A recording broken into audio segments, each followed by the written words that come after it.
يا زهور الروض ميدي أسمعي ليلي نشيدي.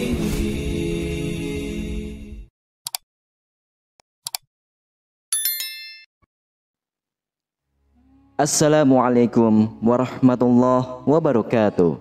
Syukur alhamdulillah, dalam kesempatan yang mulia ini kita masih diberikan banyak kenikmatan sehingga kita dapat berjumpa kembali di channel ini.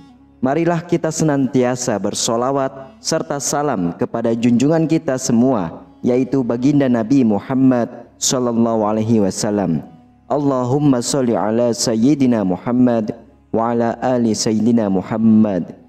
Doa dan harapan saya, semoga sahabatku semuanya selalu diberikan kesehatan, diampuni dosa-dosanya, dikabulkan segala doa dan hajatnya, serta dilapangkan rezekinya oleh Allah Subhanahu wa Ta'ala. Amin ya Rabbal Alamin. Sahabatku yang dirahmati Allah Subhanahu wa Ta'ala, tenangnya malam saat dunia berselimut dalam kegelapan, pikiran kita seringkali terbangun dari tidurnya. Bagi umat Islam, momen ini bukanlah sekedar gangguan tidur, tetapi dapat memiliki makna yang dalam dan mendalam.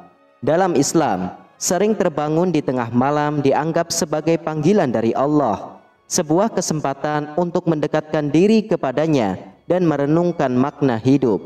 Marilah kita telusuri bersama arti spiritual di balik sering terbangun di tengah malam sesuai dengan ajaran agama Islam. Silakan sahabatku untuk menyimak video ini hingga akhir, supaya segala informasi yang kami sajikan tidak menjadi gagal faham di memori pikiran kalian dan bisa menjadi penambahnya ilmu yang bermanfaat. Terima kasih.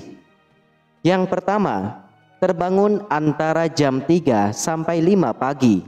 Bangun di antara jam 3 sampai 5 pagi adalah tanda untuk melaksanakan sholat tahajud, sebuah ibadah tambahan yang dianjurkan oleh Allah dalam Al-Quran, sebagaimana firman-Nya dalam surah Al-Isra ayat 79. Dan pada sebagian malam, lakukanlah sholat tahajud sebagai suatu ibadah tambahan bagimu. Mudah-mudahan Tuhanmu mengangkatmu ke tempat yang terpuji. Hal ini menegaskan keutamaan melaksanakan sholat tahajud sebagai bentuk ibadah yang memperoleh pujian dari Allah.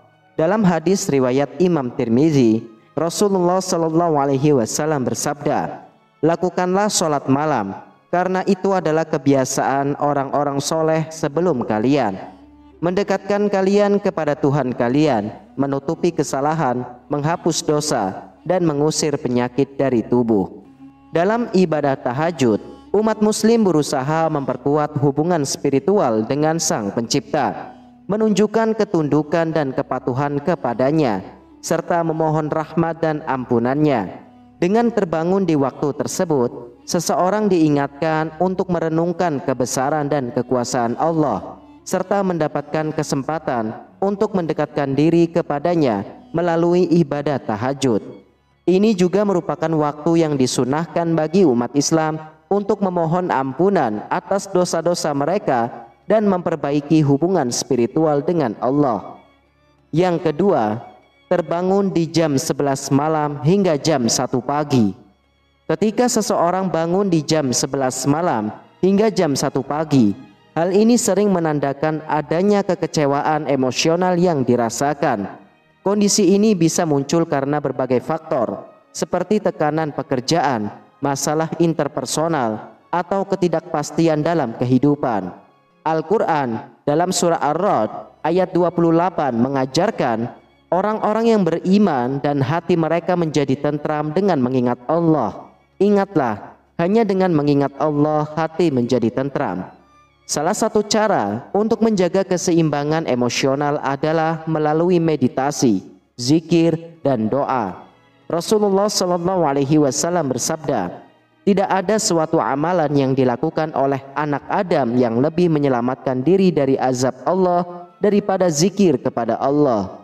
Hadis riwayat Imam Ahmad. Dengan bermeditasi sambil berzikir, seseorang dapat menenangkan pikiran dan meredakan ketegangan dalam tubuh. Sedangkan doa dapat menjadi sarana untuk mengungkapkan perasaan, minta bantuan, dan perlindungan dari Allah.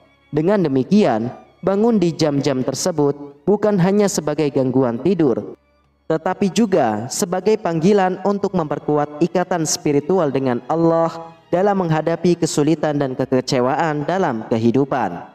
Lalu yang ketiga, terbangun di antara jam 1 sampai 3 pagi. Ketika seseorang bangun di antara jam 1 sampai 3 pagi, hal ini sering menandakan adanya kemarahan yang terpendam atau terasa intens. Pada jam-jam tersebut, titik energi terhubung dengan hati.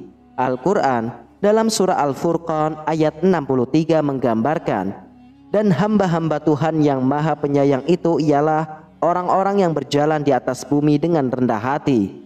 Dan apabila orang-orang jahil menyapa mereka, mereka mengucapkan kata-kata yang baik. Kemarahan yang tidak dibatasi dengan baik dapat berdampak negatif pada kesehatan jiwa seseorang. Untuk mengelola kemarahan tersebut, ada beberapa langkah yang dapat dilakukan, seperti minum air dingin untuk menenangkan sistem saraf dan meredakan panas dalam tubuh, serta sholat tahajud untuk menenangkan pikiran dan meredakan ketegangan. Rasulullah SAW bersabda, apabila salah seorang di antara kalian marah, maka hendaklah ia berwudu, karena marah itu berasal dari api. Hadis riwayat Imam Abu Daud. Lalu yang keempat adalah terbangun di jam 3 sampai 5 pagi.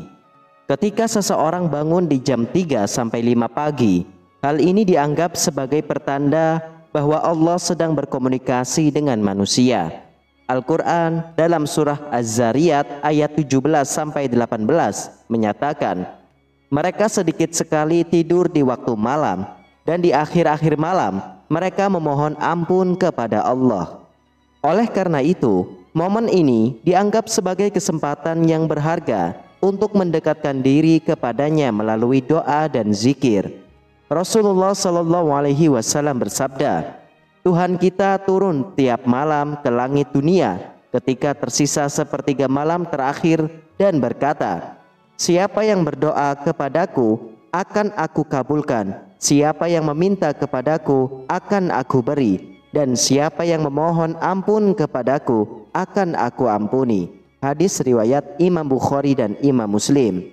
Dengan menggunakan waktu ini secara produktif untuk beribadah dan merenungkan kebesaran serta kasih sayang Allah, seseorang dapat memperkuat ikatan spiritualnya dan mendapatkan berkah serta rahmat darinya. Bangun di jam-jam ini bukan hanya sekedar gangguan tidur, tetapi juga sebagai panggilan untuk mendekatkan diri kepada Allah dalam keheningan malam, di mana komunikasi dengannya dirasakan lebih dekat dan intim. Lalu yang kelima adalah terbangun di salah satu sepertiga malam. Sepertiga malam adalah waktu yang dianggap sangat istimewa karena pada saat itu rahmat Allah turun dengan sangat baik. Di dalam Al-Quran surah Al-Muzammil ayat 6 menyatakan, sesungguhnya bangun di waktu malam adalah lebih tepat untuk khusyuk dan bacaan di waktu itu lebih berkesan. Kesempatan untuk beribadah dan mendekatkan diri kepada Allah pada waktu ini sangatlah dianjurkan, karena pada saat inilah pintu-pintu surga terbuka lebar dan doa-doa dikabulkan dengan lebih mudah. Dengan menjaga ibadah dan zikir pada saat ini, seseorang dapat membawa berkah dan keberkahan dalam hidupnya. Oleh karena itu, penting bagi umat muslim untuk memanfaatkan sepertiga malam ini sebagai waktu yang sangat berharga untuk mendekatkan diri kepada Allah, beribadah, berdoa, dan bertafakur atas segala nikmatnya.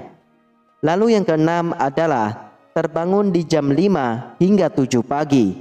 Bangun di jam 5 hingga 7 pagi seringkali menjadi tanda adanya emosi yang tertahan dalam diri seseorang. Al-Quran surah An-Naba ayat 9 menyatakan, dan kami jadikan tidurmu untuk istirahat.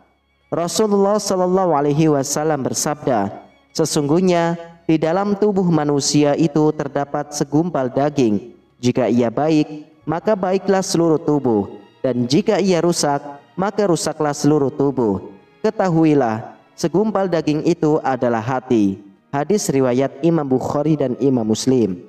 Namun, penting untuk diingat bahwa tidak dianjurkan untuk tidur kembali setelah sholat subuh karena dapat mengganggu kesehatan fisik dan juga rezeki seseorang.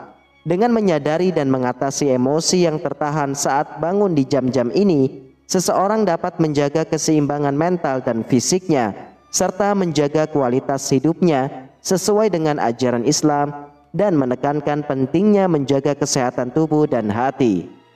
Lalu yang ketujuh adalah kesulitan tidur di jam 9 sampai 12 malam. Kesulitan tidur pada jam tersebut memang merupakan pertanda yang sering terkait dengan stres dan kekhawatiran yang dirasakan seseorang. Dalam mengatasi kondisi ini, sholat hajat menjadi salah satu solusi yang sangat dianjurkan. Al-Quran Surah Al-Baqarah ayat 45 menyebutkan, "Dan mohonlah pertolongan kepada Allah dengan sabar dan sholat." Sholat hajat merupakan ibadah sunnah yang dilakukan untuk memohon pertolongan dan bantuan Allah dalam menghadapi masalah atau kesulitan yang dihadapi. Dengan melaksanakan sholat hajat, seseorang menegaskan ketergantungan dan kepercayaannya kepada Allah sebagai pemilik segala urusan. Selain itu, membaca Al-Quran juga merupakan langkah yang efektif dalam membawa ketenangan hati dan memperbaiki kualitas tidur. Ayat-ayat suci Al-Quran mengandung kebijaksanaan dan ketenangan yang mampu mengurangi kegelisahan serta membantu seseorang meraih tidur yang lebih nyenyak dan berkualitas. Dengan demikian, kualitas seseorang mengalami kesulitan tidur di jam-jam awal malam bukan hanya fisik yang perlu diperhatikan, tetapi juga spiritual. Kemudian yang kedelapan adalah sebagai kesimpulan, bangun di waktu malam untuk berdoa dan berzikir memiliki keutamaan yang besar dalam ajaran Islam. Doa yang dibaca pada saat bangun malam memiliki keistimewaan yang diakui dan dikabulkan oleh Allah. Rasulullah menganjurkan umatnya untuk melaksanakan sholat dan berdoa di waktu malam sebagai salah satu amalan yang sangat dianjurkan. Dengan memperbanyak ibadah dan berdoa pada waktu malam, seseorang dapat memperkuat hubungan spiritualnya dengan Allah, meraih keberkahan dan mendapatkan ampunan serta rahmatnya. Oleh karena itu, menjadikan waktu malam sebagai momen untuk beribadah dan berdoa merupakan praktik yang sangat dianjurkan dalam Islam, serta merupakan langkah menuju kesempurnaan spiritual dan kesejahteraan jiwa.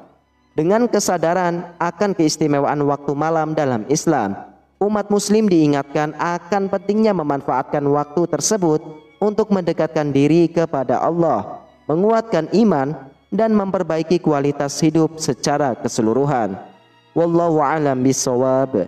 Demikianlah sahabatku, hanya ini yang bisa saya bagikan dan sampaikan pada kesempatan video kali ini.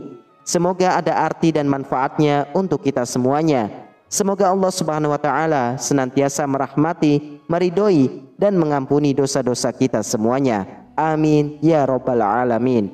Wassalamualaikum warahmatullahi wabarakatuh.